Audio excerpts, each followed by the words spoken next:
UP student asked me, "What are you doing here?" And I was really scared. I didn't know how to answer him.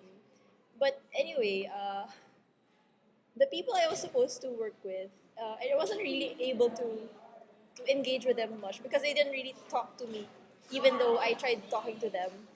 So I spent most of my time listening to the one who owned the kiosk, and he told me many things about life and poverty and wealth and prestige and whatnot that I suppose many of us will experience and will hear about throughout our lives. And well, he's a retiree, a Chinese businessman.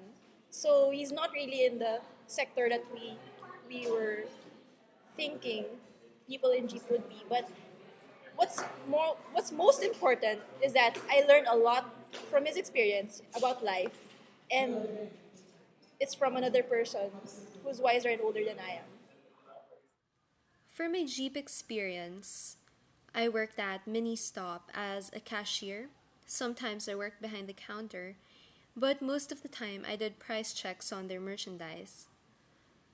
A lot of the time I felt kind of useless in the sense that I wasn't really needed there. It was like they were just humoring me for the sake of the Jeep program.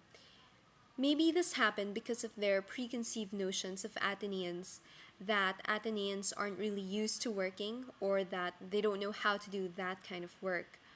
They kept saying that they had things under control, and it seemed like they were almost embarrassed to ask us to do something.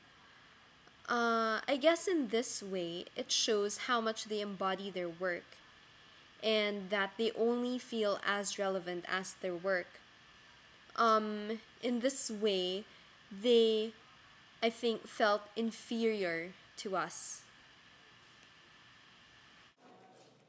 My Jeep experience was working at Ministop. I get to arrange items and shelves, deep fry karimans, and restock supplies and price check them before tagging them. I also got to talk with the managers about work and some of my coworkers. Best of all, I get to talk casually with my workmates and Jeep mates. What struck me the most is how we're open with each other. When one of my workmates joked about me being the freezer guy for staying in the freezer for so long and getting stuck there. For my Jeep experience, I worked at Omni. So our job is to collect garbage. Collecting garbage is difficult. It smells and it's dirty.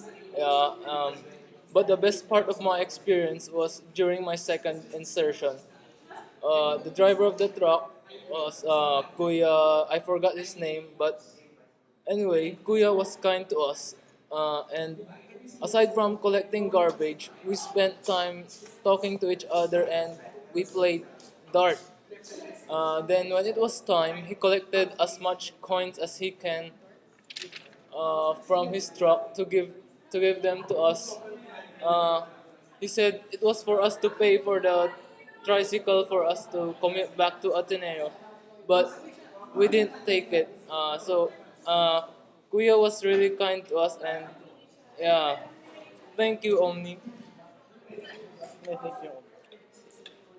A secret that I probably shouldn't let anyone know about my Jeep experience is that for the first 12 hours of work that I pitched in as a member of the Marikina Public Market, a fishmonger, I never really did ask my boss, the lady in charge, for her name.